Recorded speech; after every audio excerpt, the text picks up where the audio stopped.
The geko device is easy to fit and can be applied in just 60 seconds to one or both legs as required. On the front is a location marker to correctly position the device. Plus and minus buttons to switch the device on and off and to change the stimulation levels, and 2 LED indicator lights. On the reverse are 3 electrodes that make contact to the skin. Before fitting the device, first find the location where the device is to be secured. It can be found on the outside of the leg, just below the level of the knee, at the center of the fibular head. The fibular head can be felt as a round protrusion at the very top of the fibular bone.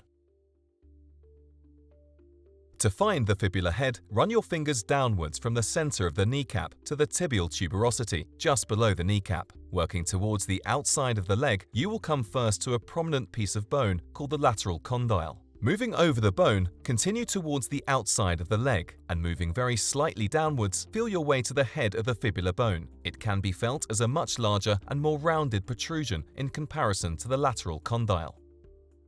Alternatively, locate the fibular head by placing your fingers on the ankle bone on the outside of the leg, and in the groove between the calf muscles and the muscles at the front of the leg, run your fingers upwards towards the knee until you feel the round protrusion at the top of the fibular bone, the fibular head.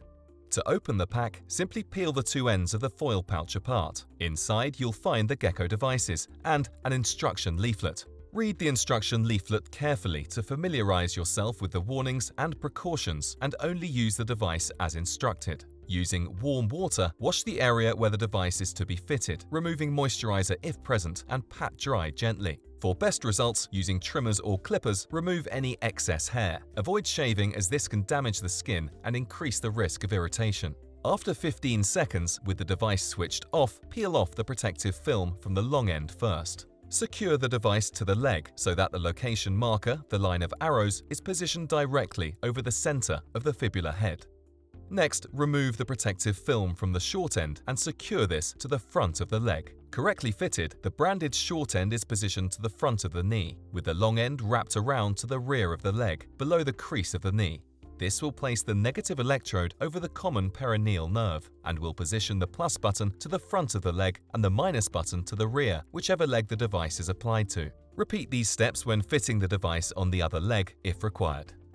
Once in position, use a short press of the plus button, 0.5 seconds, to activate the device. The device will start once the button is released, and further short presses to set the appropriate level of stimulation. The correct level is reached when there is a discernible movement of the muscles in the lower leg, moving the foot outwards and upwards slightly. To accommodate any variation in stimulus due to leg position changes, simply turn the setting up or down. There are 11 stimulation levels in the geko device. The settings are indicated by the number of flashes in sequence from the LED lights while the device is in operation. In most cases, levels 4 or 5 are ideal. To reduce the levels one by one, use a short press, 0.5 seconds, of the minus button. Check the patient again soon after fitting the device to ensure that the geko is still giving a comfortable and effective level of stimulation, and readjust the level if necessary. To turn off the device completely, hold the minus button down for 3 to 4 seconds. Note that when the button is pressed, the LED will flash rapidly to confirm its deactivation. To remove the geko, gently lift the long end of the device, taking care to peel the adhesive gel off the skin along with the device. Lift the device away from the leg progressively without bending it double. This will preserve the device and prevent damage to the skin. If the primary location does not produce movement of the muscles, stimulation may be achieved using the alternative fitting locations, slightly above or below the crease at the back of the knee, with the location marker aligned to the outer lateral collateral tendon. See gekodevices.com for further details. For VTE prevention, fit the geko device to both legs. For the treatment and prevention of edema, fit the geko device to the affected leg. This ultrasound measurement shows blood volume and velocity at baseline and with the geko device switched on.